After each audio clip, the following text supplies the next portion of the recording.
അറബിക്കടലിൽ തീപിടിച്ച വാൻഹായ് 503 ചരക്ക് കപ്പൽ കടലിന്റെ ഉൾഭാഗത്തേക്ക് മാറ്റാനുള്ള ശ്രമം തുടരുന്നു. ടഗ് ബോട്ട് ഉപയോഗിച്ചാണ് കപ്പലിനെ ദൂരേക്ക് നീക്കുന്നത്. കോസ്റ്റ് ഗാർഡും പോർബന്ദറിലെ മറൈൻ എമർജൻസി സെന്ററും ചേർന്നാണ് ശ്രമം തുടരുന്നത്. വിവരങ്ങളുമായി ഗോകുൽ കെ വേണുഗോപാൽ ഒപ്പം ചേരുന്നു. ഗോകുൽ, ഈ ഇന്നലെയും വന്ന വാർത്തകൾ അനുസരിച്ച് ഈ തീ വളരെ പെട്ടെന്ന് അണയ്ക്കുക എളുപ്പമല്ല എന്ന് വന്നിരുന്നു. പക്ഷേ ഇന്നലെ ഈ പ്രവർത്തനങ്ങൾക്ക്, അതായത് ഉൾക്കടലിലേക്ക് മാറ്റുന്ന പ്രവർത്തനങ്ങൾക്ക് ആക്കം കൂട്ടാൻ ഈ സംഘത്തിനായിരുന്നു. അതിപ്പോൾ എങ്ങനെ പുരോഗമിക്കുന്നു എന്നാണ്. കൃഷ്ണരാജ്, വാൻഹായ് 503യുമായിട്ട് ടഗ് ബോട്ടുകളെ ബന്ധിപ്പിക്കാൻ സ്ഥാപിച്ചു എന്നുള്ളൊരു വാർത്തയായിരുന്നു കഴിഞ്ഞ ദിവസം വന്നിട്ടുണ്ടായത്. ഇന്ന് ഈ ടഗ് ബോട്ട് ഉപയോഗിച്ചുകൊണ്ട് വാൻഹായ് 503യെ ഉൾക്കടലിലേക്ക് കൊണ്ടുപോകാനുള്ള ശ്രമമായിരിക്കും നടത്തുക. അതായത് തീരത്തേക്ക് അടുക്കാതെ ഉൾക്കടലിലേക്ക് കൊണ്ടുപോകാനുള്ള ശ്രമമായിരിക്കും നടത്തുക. മറൈൻ എമർജൻസി റെസ്പോൺസ് സെന്ററിന്റെ 4 അംഗ സംഘമായിരുന്നു ഇന്നലെ വാൻഹായ് 503യിൽ ഇറങ്ങുകയും അതിന്റെ മുൻഭാഗം ടഗ് ബോട്ടുകളുമായി ബന്ധിപ്പിക്കുകയും ചെയ്തത്. ഇന്നലെ നടത്തിയ തീവ്രശ്രമത്തിനിടയിൽ കപ്പലിലെ തീ ഒരു ഭൂരിഭാഗമൊക്കെ അണയ്ക്കാൻ വേണ്ടി സാധിച്ചിരുന്നു. തിങ്കളാഴ്ച മുതൽ തുടങ്ങിയ ശ്രമം ഇന്നലെയാണ് ഒരുപക്ഷെ വിജയം കണ്ടത് എന്ന് പറയാം. അതിന്റെ ഭാഗമായിട്ടാണ് തീ അണയ്ക്കാൻ കഴിഞ്ഞതിന്റെ പശ്ചാത്തലത്തിലാണ് ഈ കപ്പലിനെ ടഗ് ബോട്ടുമായി ബന്ധിപ്പിക്കാനുള്ള ശ്രമം നടത്തിയിട്ടുള്ളത്.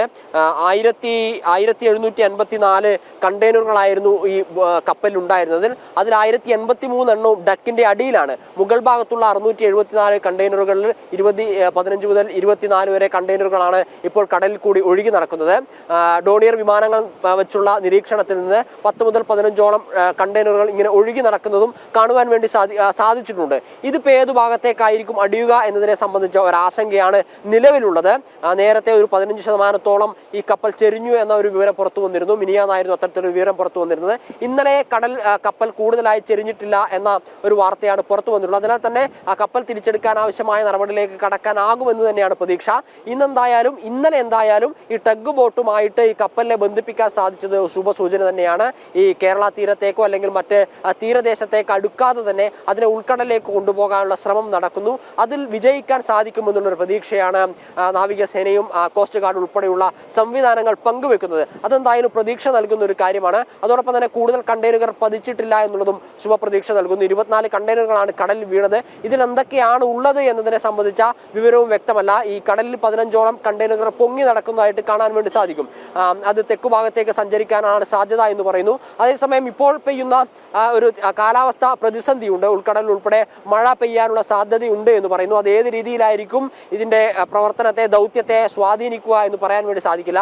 കഴിഞ്ഞ ദിവസങ്ങളിൽ ഈ കാലാവസ്ഥ അനുകൂലമായിരുന്നു. അതായത് തീ അണയ്ക്കുന്നതിനോ അല്ലെങ്കിൽ മറ്റു പ്രശ്നങ്ങൾക്കോ ഒന്നും ഈ കാലാവസ്ഥ ഒരു പ്രതിസന്ധി സൃഷ്ടിച്ചിരുന്നില്ല.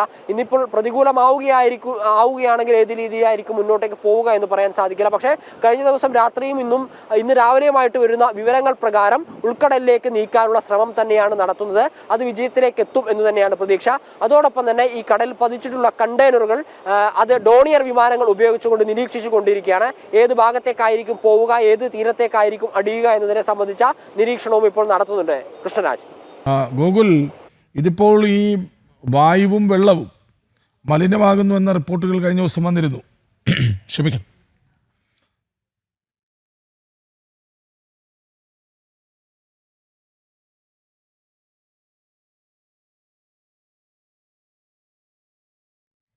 വായുവും ജലവും മലിനമാകുന്നു എന്ന വിലയിരുത്തൽ കഴിഞ്ഞ ദിവസം തന്നെ വന്നിരുന്നു. അതിപ്പോൾ കുറച്ചുള്ളിലോട്ടാണെങ്കിൽ പോലും അത് എത്രമാത്രം മത്സ്യത്തൊഴിലാളികളടക്കം ബാധിക്കും എന്ന കാര്യത്തിൽ അവർ ആശങ്ക പങ്കുവയ്ക്കുന്നു. ആശങ്കയുണ്ട്. ഇപ്പോൾ നമ്മൾ നിൽക്കുന്ന ഈ കേരള തീരത്ത് നിന്ന് കോഴിക്കോടിന്റെയും ബേപ്പൂരിന്റെയും ഒക്കെ ഭാഗത്തുനിന്ന് 95 കിലോമീറ്റർ ഒക്കെ ഉള്ളിലേക്കാണ് എന്ന് പറയപ്പെടുന്നു. പക്ഷേ പ്രധാനമായിട്ടും എന്താണ് ഈ കണ്ടെയ്നറുകളിൽ ഉള്ള രാസവസ്തു എന്നതിനെ സംബന്ധിച്ച വിവരം വ്യക്തമല്ലാത്തത് കൊണ്ടാണ് ഇത്തരത്തിലൊരു ആശങ്ക ഉണ്ടാകുന്നത്. നേരത്തെ MSC എൽസയിൽ ഉണ്ടായിരുന്നതിന് പോലെ അതിലും തീവ്രമായ രാസവസ്തുക്കളാണ് ഇതിലുള്ളത് എന്ന് പറയപ്പെടുന്നു. പക്ഷേ അത് കണ്ടെത്താൻ സാധിച്ചിട്ടില്ല. അതിനാൽ തന്നെ അത്തരത്തിലുള്ള ആശങ്കയുണ്ട്. പക്ഷേ വളരെ ഗൗരവമുള്ള ഒരു അറിയിപ്പുകളൊന്നും വന്നിട്ടില്ല. നേരത്തെ പറഞ്ഞതുപോലെ അതുപോലെ തന്നെ ഈ കണ്ടെയ്നറുകളൊക്കെ വരികയാണെങ്കിൽ തന്നെ അതിന്റെ ഭാഗത്തേക്ക് പോവാതിരിക്കുക എന്നൊരു നിർദ്ദേശമാണ് തന്നിട്ടുള്ളത്. വളരെ അടുത്ത സമയത്തൊന്നും അതായത് 3-4 ദിവസത്തിനകത്തൊന്നും ഇത് തീരത്തേക്ക് അടിയാനുള്ള സാധ്യതയുണ്ട് എന്ന് പറയുന്നില്ല. മാത്രമല്ല കണ്ടെയ്നറുകൾ കപ്പലിൽ നിന്ന് കൂടുതലായിട്ട് വീഴാതിരിക്കുന്നത് ആശ്വാസം നൽകുന്ന ഒരു കാര്യമാണ്. 674ഓളം കണ്ടെയ്നറുകൾ ഉണ്ട്. പക്ഷേ അതിൽ 24 കണ്ടെയ്നറുകളാണ് വീണത്. കൂടുതൽ വീഴാതിരിക്കുകയും ചെയ്യുന്നുണ്ട്. കഴിഞ്ഞ ദിവസം ചെരിഞ്ഞത് 15% ഡിഗ്രി ആയിരുന്നു കപ്പല്.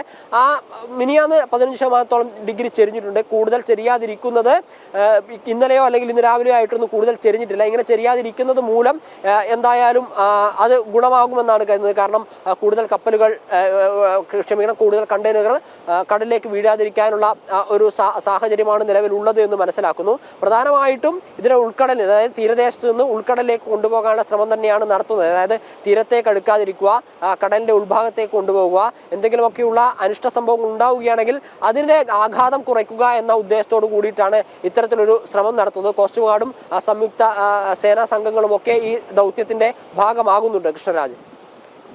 ശരി, ഗോകുൽ കെ വേണുഗോപാലാണ് വിവരങ്ങൾ നൽകിയത്.